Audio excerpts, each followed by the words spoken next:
Oke, what's up? Selamat datang di channel gua, Rakel di Cita Manis yang selalu bikin rar. Jadi hari ini ya guys ya, di dunia maya tak jarang sebuah pernyataan atau tindakan bisa langsung viral. Dan kali ini nama Michelle Halim ya sedang ramai dibicarakan. Tapi bukan karena karya atau prestasinya, melainkan karena dugaan tindakan doxing yang dilakukan oleh Michelle Halim yang membuat netizen heboh guys. Apa sih sebenarnya yang terjadi dan apa dampak dari kasus ini? Mari kita bahas.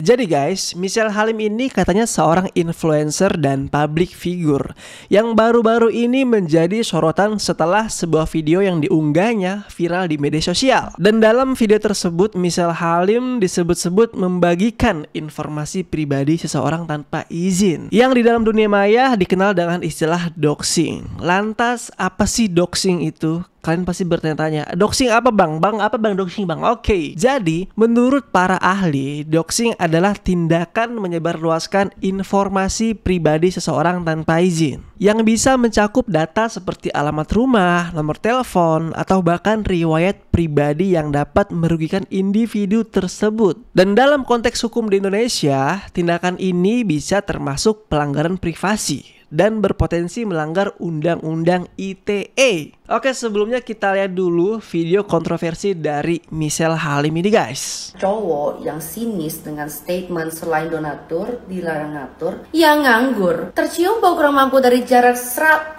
km.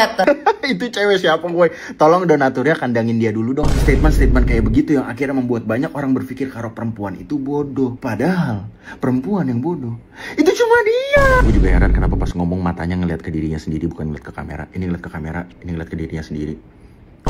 I don't know why she looking at herself. Oke, serius ya. Yang dia lakuin itu namanya teknik manipulasi false dilemma dan guilt tripping, dimana dia membuat audiensnya merasa buruk jika tidak setuju, sehingga mereka mungkin menerima statementnya tanpa berpikir kritis karena udah termanipulasi dengan perasaan bersalah. Kok bisa gitu? Dia menekan audiens secara emosional. Kalau gue sinis atau tersinggung, berarti gue nganggur, dan gue nggak mau kelihatan seperti itu. Jadi lebih baik gue diam atau setuju. Dan itu adalah salah satu manipulasi membungkam kritik dengan rasa malu dan bersalah. Ketika seseorang sudah terjebak dalam perasaan bersalah, mereka akan jadi kurang rasional dan lebih mudah menerima narasi yang diberikan. Padahal dalam diskusi yang sehat, merasa tersinggung itu adalah hal yang normal ketika ada penjelasan logis di baliknya. Teknik manipulasinya mematikan pola pikir kritis pendengarnya. Jadi hati-hati ya teman-teman, yang bisa memanipulasi kita bukan orang-orang terdekat doang, tapi juga orang random berjarak 100 kilo. Terus gimana dengan statement selain donatur dilarang ngatur? Gue akan bahas di video selanjutnya karena ubur-ubur ikan lele takut bertele-tele. Kalau untuk part 2. Nah, jadi si Michelle Halim ini dia tuh berstatement di videonya guys, selain donatur dilarang ngatur.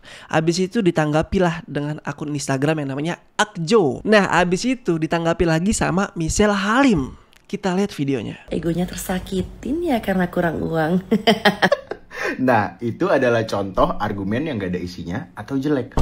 Michelle, sini gue ajarin gimana cara berargumen dengan baik. Fokus ke objektifnya. Selain donatur, dilarang ngatur. Kalau hak mengatur hanya diberikan berdasarkan kontribusi finansial, maka aspek emosional, komunikasi, kerjasama yang merupakan pilar sebuah hubungan, menurut gue berpotensi diabaikan nantinya. Studi dari social psychologist Elaine Hatfield, Equity, Theory, and Research, dikatakan hubungan yang terlalu transaksional cenderung rapuh karena mengesampingkan pilar emosional dan komunikasi yang sama pentingnya. Nah, berarti hati-hati buat teman-teman yang punya mindset kalau hubungan itu transaksional.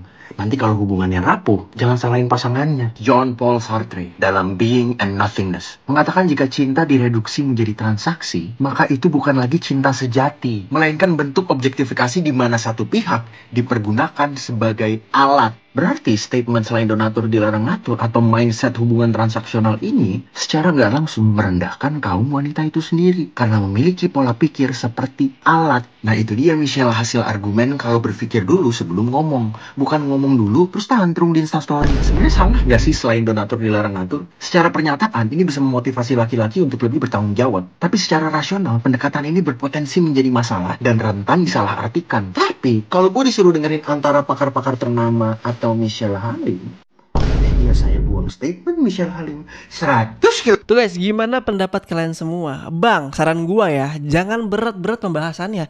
Dia kagak ngerti bang, kagak sampai dia. Dia kan cuma mikir uang ya. Cuma dijelasin panjang lebar secara teori. Akhirnya setelah 32 tahun, seorang Michelle bisa menggunakan data untuk kontennya. Walaupun Michelle ini sepertinya baru bisa bawa data, tapi belum bisa baca. Karena masalahnya, pertama data 40% yang dibawa Michelle itu justru tidak membantah teori yang dia bantah sendiri. Justru malah mendukung teorinya Elaine dan John Sartre. Teorinya bilang hubungan yang cuma ngukur duit itu pasti rapuh. Makanya ada sebanyak 40% pasangan di Singkawang itu cerai karena ekonomi. Karena mereka lebih mementingkan uangnya dibanding hubungannya. Michelle merendahkan teori karena beranggapan kejadian nyatanya tidak seperti itu. Iya Michelle, gue yakin lu lebih pintar dari pakar. Makanya bukunya banyak kan? Boleh dong, gue beli bukunya. Nah gitu guys, abang ini sangat pintar sekali ya menjawab seorang Michelle menggunakan ilmu dan data gitu ya. Tapi jangan berat-berat lagi bang, kagak nyampe bang. Yang ngasih kritik di atas kita, dengerin. Kalau yang ngasih kritik di bawah kita, gumok. Komenannya pada dihapus semua kah? Kok dikit ya? Kasian lagi sibuk hapusin komen, kena mental ya.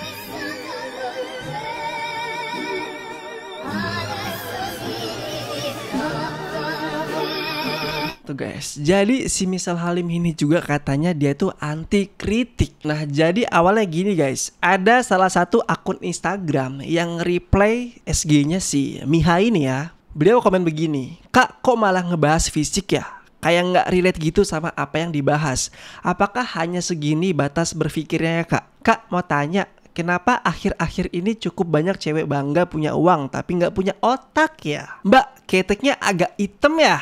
Nah, terus kalian tahu nggak apa yang dilakuin sama si Miha ini guys? Dia stalking akun yang komen tadi guys, terus dibikin SG. Lucu sampeyan sis, ada anak perempuan satu kok bisa-bisanya kayak gitu mbak. Nah di komen lagi sama mbak tadi, cuman mau ngetes sih kak. Nah nggak enak kan diserang personal. That's why kalau yang dikritik cara berpikirnya harusnya direspon juga dengan hal yang sama. Semoga bisa self-developing setelah kegaduhan ini ya kak. Aku juga cuman ngetes gimana rasanya. By the way baru sadar ternyata lebih putih ketek aku loh mbak daripada anakmu. Hehe, just info aja. Maksudnya gimana coba? Noh lihat dia sampai bikin begini coba deh. Kagak ada sopan-sopannya anjay.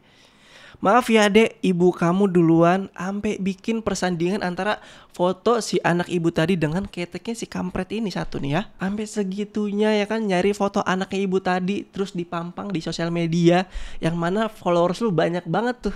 Terus lu katain begini, maaf ya dek, ketek aku lebih putih. Ya tapi hati lu hitam. Lagian juga kan ibunya yang komen begitu, kenapa lu bobo anaknya gitu loh. Ih sumpah. Jahat loh, sumpah asli. Nah kita lihat dulu ya, ini tanggapan dari ibu yang anaknya dibully sama Michelle Halim guys. Teman-teman, jadi banyak DM yang masuk ke Instagram saya yang merasa geram atas perlakuan doxing atau pembulian yang dilakukan oleh Mbak MH.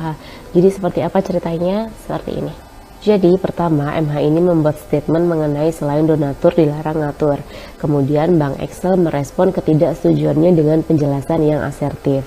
Nah MH balas lagi nih, tapi dengan menyerang ke personal. Melihat hal tersebut saya DM ke MH menjelaskan bahwa argumen itu harusnya tidak dibalas dengan menyerang ke personal gitu.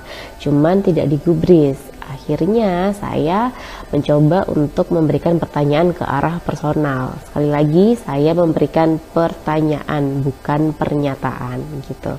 Dan apa yang dilakukan oleh MH, beliau melakukan doxing atau pembulian terhadap anak saya. Beliau menyampaikan statement seperti ini. Lebih putih ketek aku loh mbak daripada anak kamu gitu. Dan di situ dipajang foto anak saya yang diambil tanpa izin.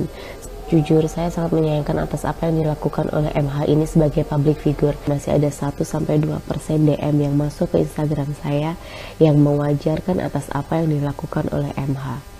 Kalau menurut teman-teman, apakah perilaku doxing atau melakukan pembulian terhadap anak ini dapat dinormalisasi? Ya enggak lah, ini udah kelewatan sih menurut gua gitu loh. Bobo anak kecil yang nggak tahu apa-apa. Ya, lain kali kalau lo nggak mau disenggol fisiknya, jangan nyenggol fisik orang lain. Sesimpel itu.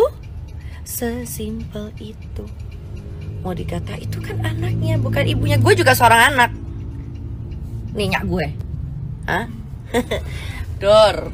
Jadi babi. Dan buat kalian yang berisik doxing, semua informasi, semua foto itu aku dapat dari mana? Dari sosial media ibunya.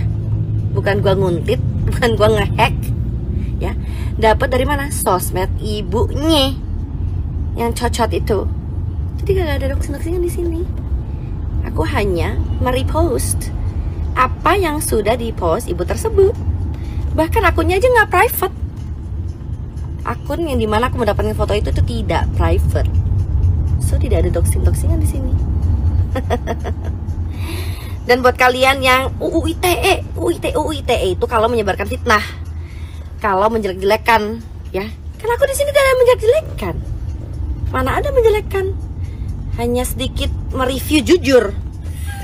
Guys, gimana pendapat kalian? Coba komen di bawah. Jadi, apa yang bisa kita ambil dari masalah ini? Tentu saja penting banget bagi kita untuk berhati-hati dalam membagikan informasi, baik itu tentang diri kita maupun orang lain, guys. Terutama bagi mereka yang memiliki pengaruh besar. Karena setiap kata dan tindakan bisa memiliki dampak yang luas. Dan masalah ini bisa menjadi pengingat bagi kita semua ya, bahwa di dunia maya ini kita tuh harus lebih bijak lagi dalam memilih apa yang kita bagikan. Selain itu, penting juga untuk kita memeriksa dan memahami dampak dari setiap tindakan yang kita ambil. Dan semoga kita semua bisa lebih bertanggung jawab dalam menggunakan sosial media. Ya, terima kasih sudah menonton. Jangan lupa di like, komen, dan subscribe. Dan jangan lupa tonton video gua yang lainnya. Sampai jumpa di next video. Whenever your heart is broken